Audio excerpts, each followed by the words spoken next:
आज 1960 आणि 2023 63 वर्षाचा कालखंड झालाय आणि 63 वर्षाच्या कालखंडामध्ये आमची 3.25 कोटीची लोकसंख्या ही 2.25 कोटीवर आली आहे, जी दुप्पट तिप्पट व्हायला पाहिजे होती. म्हणजे अख्ख्या भारताची लोकसंख्या वाढते, जगाची लोकसंख्या वाढते आणि विदर्भाची लोकसंख्या कमी होते. कारण विदर्भामध्ये नोकऱ्या नाहीत, काही नाही, कुठले साधनं नाहीत. पोरं इथली उठतात, मुंबई, दिल्ली, पुणे, मद्रास, हैदराबाद, कलकत्ता, कुठंतरी लंडन, अमेरिकेला जातात. तिथं सेटल झाले की पोरं म्हणतात आईबाबांना, बाबा तुम्ही सुद्धा इथं या. पोरं ते आज विदर्भातल्या प्रत्येक 20 घरामागे एका घराला कुलूप आहे. आणि त्याचं कारण झालेलं आहे की विदर्भ 3.25 कोटीवरून 2.25 कोटीवर आला. 66 आमदारचे 62 आमदार झाले, 11 खासदारांचे 10 खासदार, एवढी दुर्गती. आणि सिंचनाच्या इरिगेशनच्या संदर्भामध्ये बीटी देशमुखांसारख्या आमदारांनी किती वर्ष ते प्रकरण लावून दिलं. भारताच्या इतिहासामध्ये पहिल्यांदा एका दिवसाचं अधिवेशन, विशेष अधिवेशन केवळ झालेल्या अन्यायाबद्दल बीटी देशमुखांनी केलं.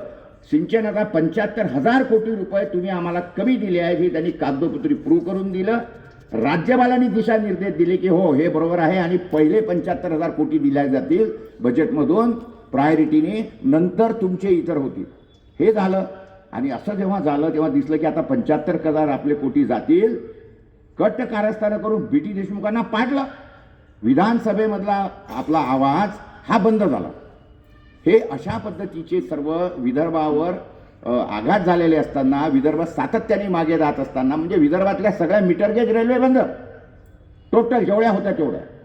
म्हणजे आमची अचलपूरपासून निघून तर अगदी याच्यापर्यंत जाणारी यवतमाळ आणि ही रेल्वे बंद. आमची अकोट मार्गे जाणारी दुसरी मीटर गेज ही बंद गेल्या 8 वर्षापासून ब्रॉड गेज करायच्या बहाण्याने. आणि रस्त्याचा बॅकलॉग सगळा.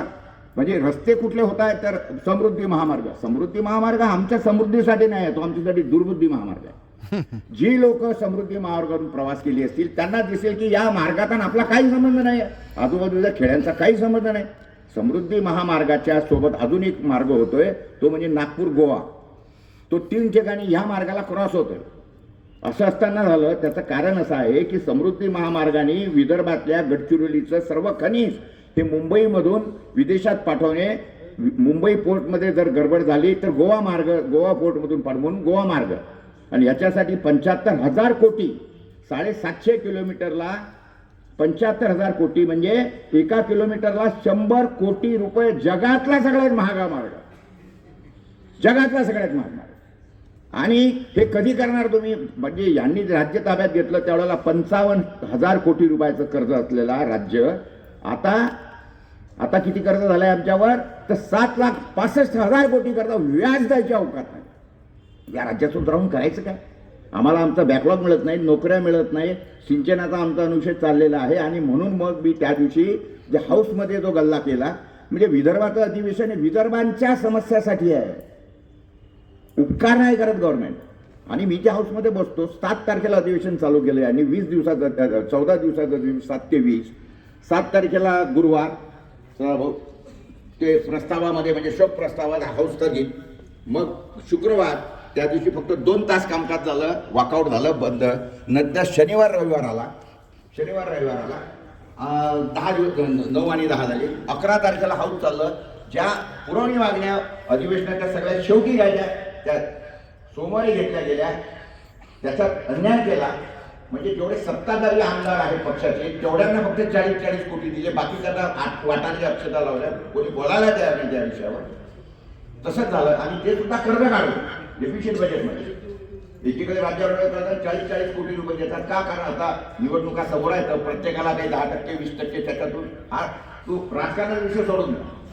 परंतु हे सगळे असाच विषय चालू. आणि त्याच्यानंतर सोमवार झाला.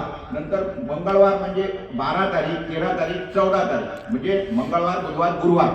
मी गुरुवारी हाऊसमध्ये गेलो, पत्रकार गॅलरीमध्ये साहेब. आणि तिथं बघतो काय संध्याकाळी 7 वाजता हाऊसमध्ये 6 माणसं बसलेले, 6 म्हणजे आमदार, 6 मंजूर. आणि 6 आमदारांसमोर हे त्यांचे बोलले ते गेले 3 दिवस झाले काय चालू होतं? मंगळवार, बुधवार, गुरुवार आरक्षण आणि आरक्षण आणि आरक्षण. ज्याच्या संदर्भात आता हे म्हटलं की आम्ही विशेष अधिवेशन घेऊ. अरे मग पहिले घ्यायचं असतं ना, आमचा वेळ कशाला गमावला? थोडा हे चालवा ना अधिवेशन, ते नाही. आमच्या अधिवेशनाचे 3 दिवस तुम्ही मराठा आरक्षणात, ज्या मराठा आरक्षणाचा पूर्ण विचका करून टाकलेला आहे कम्प्लिटली, ज्याला वांजोटं आरक्षण असं मी जाहीरपणे म्हणतो, किंवा ओसाड गावची पाटीलची घेणे म्हणजे मराठा आरक्षण घेणे असा सध्याचा परिस्थिती आहे. त्याचं कारणही मी समजून सांगतो. गोष्ट अशी आहे की आरक्षणाचा जास्त उद्देश जो आहे लोकांचा तो आहे नोकरी.